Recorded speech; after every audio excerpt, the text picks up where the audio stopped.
Muito bem, meus amigos, mais um boletim esportivo para você, ligado e conectado aqui pelas redes sociais, nesta segunda-feira, para fecharmos o assunto futebol. Antes de destacarmos as outras modalidades esportivas, a gente segue falando de Série D do Campeonato Brasileiro, onde no último final de semana também foram disputadas outras partidas em jogos válidos pelo complemento da quarta rodada desta que é a primeira fase, a fase de grupos, jogos válidos pelo grupo 8 no último sábado, em Caxias do Sul, no Rio Grande do Sul, tivemos a vitória do Caxias sobre o Brasil de Pelotas por 2-1.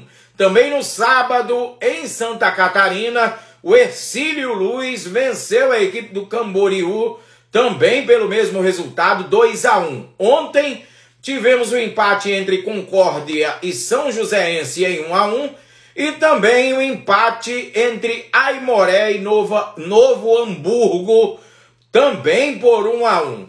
Lembrando que a Série D do Campeonato Brasileiro está sendo disputada por 64 equipes, distribuídas em 8 grupos, com 8 equipes cada um, e o critério adotado pela CBF é que se classificarão a próxima fase da competição, que já começa a ser a fase dos mata-matas, que será a segunda fase em diante. Apenas se classificarão para esta próxima fase as 4 melhores equipes classificadas dentro de seus grupos.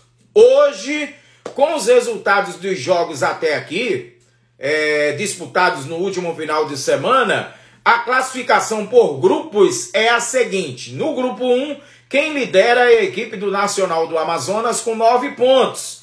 Na segunda colocação está o São Raimundo de Roraima com 7. Na terceira, a equipe paraense da Tunaluso com 7. E na quarta colocação, outra equipe paraense, a equipe do Águia de Marabá com 6 pontos. O Águia de Marabá, que joga esta noite às 20 horas diante do São Francisco do Acre, porque o Águia de Marabá estava envolvido no último final de semana, disputou o título do Campeonato Paraense na última sexta-feira. Muito bem, no grupo 2, temos o Ferroviário do Ceará, que lidera o grupo com uma certa comodidade, um certo conforto, com 12 pontos. Na segunda colocação, a equipe piauiense do Parnaíba com 7. Na terceira, o Maranhão com 5. E na quarta, o Atlético do Ceará com 5 pontos. No grupo 3, o Souza da Paraíba lidera com 9 pontos. E aí um grupo muito equilibrado, onde as equipes lutam pelas primeiras posições do grupo. Temos outras 4 equipes, 3 delas dentro do G4, que estariam classificadas hoje para a próxima fase, e ainda uma quinta equipe, que está ali brigando também para entrar no G4, ou quem sabe até para lutar pelas primeiras colocações. Então temos o Souza da Paraíba liderando com 9, na segunda colocação o Pacajus com 7, na terceira o Nacional de Patos também com 7, na quarta colocação a equipe pernambucana do Santa Cruz, uma equipe tradicionalíssima do futebol pernambucano e também brasileiro, também com 7 pontos, e ainda temos o Potiguar de Mossoró com 7 pontos na quinta colocação. Então um grupo, conforme destacamos, muito equilibrado. Grupo 4, quem lidera é o Cruzeiro de Alagoas com 8 pontos. Na segunda colocação, o Sergipe com 6. Na terceira, o Asa de Arapiraca de Alagoas com 6. Na quarta, o Retrô de Pernambuco também com 6 pontos. Portanto, outro grupo muito equilibrado, onde as equipes lutam pelas primeiras posições. Grupo 5, o Ceilândia do Distrito Federal lidera com 10 pontos. Na segunda, a equipe do Anápolis de Goiás com 8 pontos. Na terceira colocação, União Rondonópolis com 7. E na quarta, outra equipe do Distrito Federal, o Brasiliense, também com 7 pontos. Grupo 6, a Portuguesa da Ilha do Governador do Rio de Janeiro lidera com 10 pontos. Na segunda colocação, a equipe do interior de São Paulo, a equipe do Santo André com 8. Na terceira, o Vitória do Espírito Santo com 7. E na quarta, o Democrata de Governador Valadares de Minas Gerais, também com 7 pontos. Grupo 7, quem lidera é a Patrocinense com 8 pontos. Na segunda colocação, o Maringá com 6. Na terceira, o 15 de Piracicaba também com 6. E na quarta, outra equipe do interior de São Paulo, a Inter de Limeira, também com 6 pontos conquistados. Para fechar, o grupo 8 é liderado pela equipe catarinense do Camboriú, que tem 9 pontos, seguido pelo Hercílio Luz, outra equipe catarinense, com 8 pontos. Na terceira, o Caxias, da cidade de Caxias do Sul, no Rio Grande do Sul, com 7. E na quarta colocação, outra equipe gaúcha, a equipe do São Joséense, com 4 pontos. Ainda falando de futebol, conforme destacamos há pouco, né?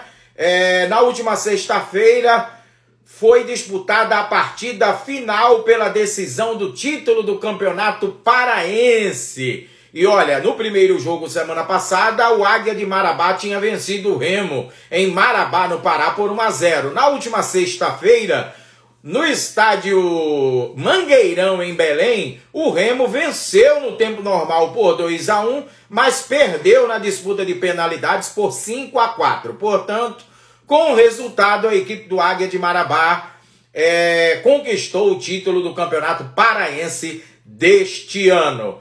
Para a gente fechar o assunto futebol neste nosso boletim, a gente fala, olha, de um episódio que está acontecendo lá pelos lados do Flamengo, hein? O meia atacante Marinho, ele está completando 33 anos hoje, portanto está aniversariando, e o Flamengo divulgou em suas redes sociais as felicitações, parabenizando o jogador, mas momentos depois emitiu uma nota oficial. Marinho está afastado, é isso mesmo, está afastado de treinar com o elenco principal por tempo indeterminado. E sabe por quê, minha gente? Por indisciplina. Isso porque o jogador se recusou a viajar com a delegação semana passada para o Chile, né? Jogo válido pela Libertadores, alegando dores musculares. E aí o clube decidiu punir, aplicando uma multa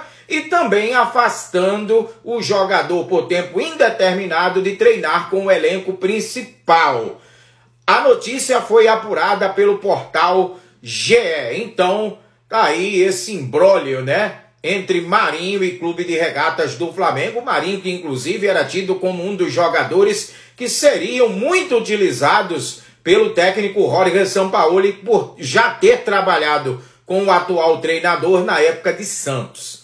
Agora a gente vira a chave e fala de basquete. Basquete da NBA, a principal liga de basquete norte-americana. Minha gente, aquilo que parecia impossível, olha, parece que está se encaminhando para acontecer, hein?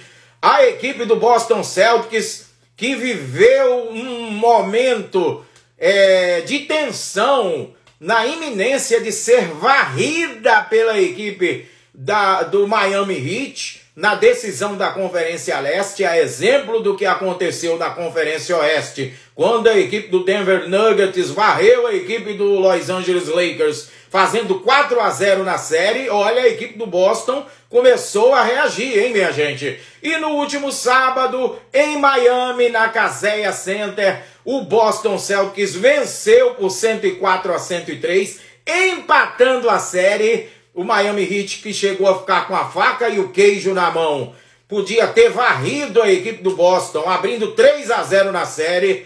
Vê agora a equipe do Boston empatar, e nunca na história da NBA, caso isso aconteça este ano, será inédito, uma equipe que começou perdendo por 3-0 na série conseguiu virar. Então, esta noite será o tira-teima, o jogo final da série de 7 partidas entre Boston Celtics e Miami Heat, jogo que acontecerá às 21h30 no TD Garden Arena em Boston. Pelo Novo Basquete Brasil, para a gente fechar o assunto basquete, no jogo 1 da decisão do Novo Basquete Brasil, disputado no último sábado em Franca, São Paulo, o São Paulo venceu a equipe do Franca por 98-88, abrindo 1-0 na série. No próximo boletim a gente vai falar de automobilismo. Até lá!